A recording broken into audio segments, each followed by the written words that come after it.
Elle a seulement 23 ans et veut déjà en finir avec la vie. L'influenceuse Olympe a annoncé son intention d'avoir recours au suicide assisté en Belgique à la fin de l'année. Pourquoi ? Parce qu'elle souffre d'une détresse psychologique apparue après des traumatismes graves d'enfance. Olympe aurait été victime de harcèlement scolaire, de pédophilie et de viol et ne supporterait plus sa vie et souffrirait de troubles dissociatifs de l'identité. La jeune femme s'était confiée sur son trouble dissociatif de l'identité, dit, il y a un an dans l'émission Ça commence aujourd'hui présentée tous les jours de la semaine par Faustine Bollaert sur France 2.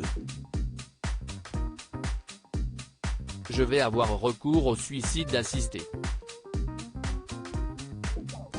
Même si je suis quelqu'un de très résilient, j'ai mes limites et elles ont été poussées à leur extrême pendant des années. Je ne dis à personne que si est la solution. Je sais très bien que je pourrais faire des thérapies. Mais je suis épuisé, je n'aille pas la famille qui compense, les choses qui me font assez aimer la vie pour supporter le négatif. Je suis seul et si est une des raisons de ma décision, a-t-elle déclaré le 11 janvier dernier. On ne programme pas des fins de vie à aussi longue distance. En effet, en Belgique, la loi a ouvert la possibilité de recourir à l'euthanasie pour des souffrances psychiques insupportables.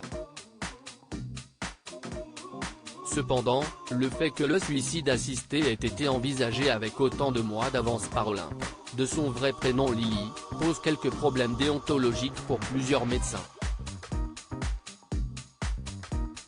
Le docteur François Damas, qui travaille à l'hôpital de Liège, s'est exprimé auprès du Figaro dans l'édition du 21 janvier 2023, personne n'a entendu parler d'Olympe parmi les médecins belges qui travaillent dans les consultations fin de vie.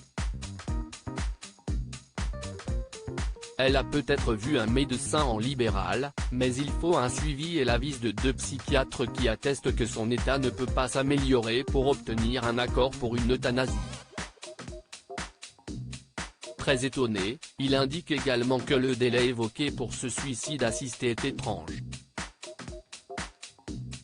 On ne programme pas des fins de vie à aussi longue distance, confie-t-il. De son côté, Léopold van Bellingen, chercheur à l'Institut européen de bioéthique, explique que le caractère incurable d'un trouble psychiatrique, comme la dépression, continue de faire débat en Belgique. Les ados sont à la recherche de modèles et troubles de la santé mentale, notamment de la personnalité, comme la schizophrénie, sont liés à des risques suicidaires.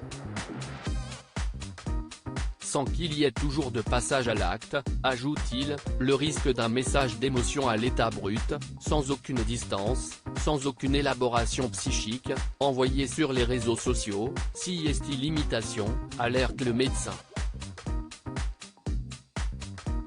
Les ados sont à la recherche de modèles pour se construire, et on sait qu'ils sont très vulnérables aux messages pro-suicide. L'empathie peut être un piège.